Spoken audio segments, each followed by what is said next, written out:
Hey guys, welcome to Pitmaster X. I'm Roel and today we're gonna do another burger video. I already fired up the Joe Jr. and now we're going to make minced meat out of a nice chunk of bacon and some beef meat that you normally would use for stew. So it's a cheaper cut and we're gonna take this. You can use chuck eye for instance. I'm gonna take off this part of the bacon. And I'm gonna cube it up. I'm going to do the same to our beef. And we want to use the 50-50 bacon and beef. I'm going to pre-mix this so we get the same amount of beef and bacon in at the same time. So I got my meat grinder set on low setting, stuff the meat in.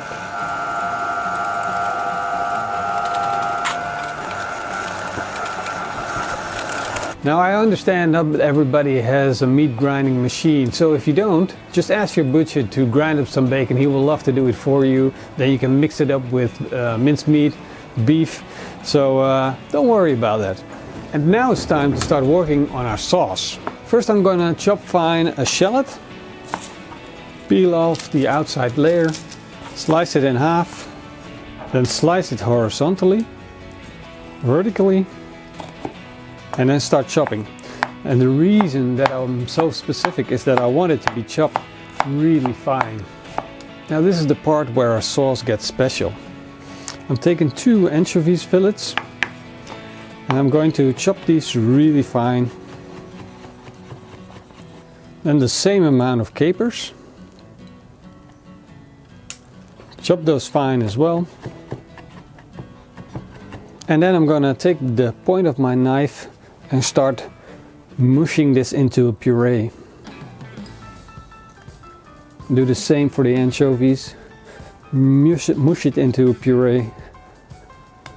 Mix it up. Now the funny thing is that most people don't like anchovies, but as an ingredient it adds a lot of flavor. And on our burger it's not going to taste fishy at all. So we created the paste and we can add that to the jar that we're going to make our sauce in. Add the shallots as well.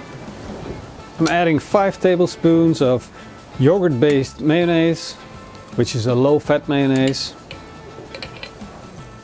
and the same amount of sugar-free ketchup. So for the ones who are asking how my diet is doing, it's doing just fine. And then mix this all up. And because we mushed the capers and the anchovies and we sliced the shallots so fine, it's almost not going to have any texture at all. But it's going to be a little bit sour and the acidity is going to balance out our burger. To make our burger patty, we're going to start with a little bit of baking paper. We're going to place that here. Take a ring. You can get these at a household store, maybe $3, €3.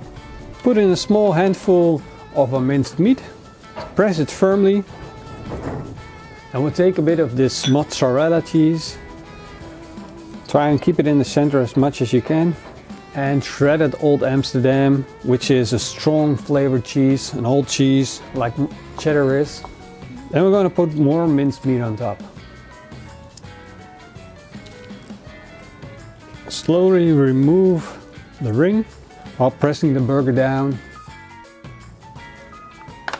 I want to give these burgers a final press, try and make them stick together because of course there's cheese in between. So our burger patties are ready to go on the grill. We got our buns here, we got our sauce, we got a little bit of salad. We're all ready to grill. Time to heat up our griddle. This is just a cast iron pancake griddle and we're going to let it preheat and then we'll put some olive oil on it. And we can start to work on sizzling our burger. Now the reason that I'm putting it on a cast iron is because this is going to give us a nice sear, but at the same time this is very loose in structure, so it might fall apart on us and I don't want that. If we use a normal grill it would just fall into the fire and the burger is gone. Trying to prevent that. So a little bit of olive oil. Put on the burger patties, and this is where these little baking sheets come in handy.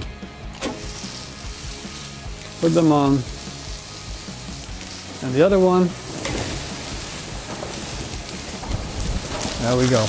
Let's keep a close eye on these. Make sure they don't go too fast. I'm closing the bottom vent here because there's enough air to go around to heat up this pan and the burgers. So we're getting close to halfway done. Give them a quick flip.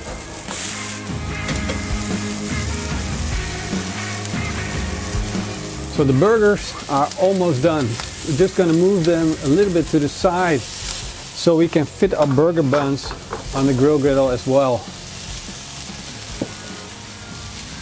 Just get a quick toast on them. We just want them to be a little bit crispy, nothing more than that. Yes, crispy and toasty. We'll go in with the sauce first. Just a spoon of that fantastic sauce that we created. A little bit of lettuce. Well, if you're not into rabbit food, just leave it out. I know some of you guys have a hard time with that. Get the burgers off the grill. And I like to put just a little bit of sauce again in between. Get the second burger off. And then for the finishing touch, more sauce. Cap on. And that is your wonderful bacon, beef, cheeseburger, whatever goodness. This is gonna taste amazing.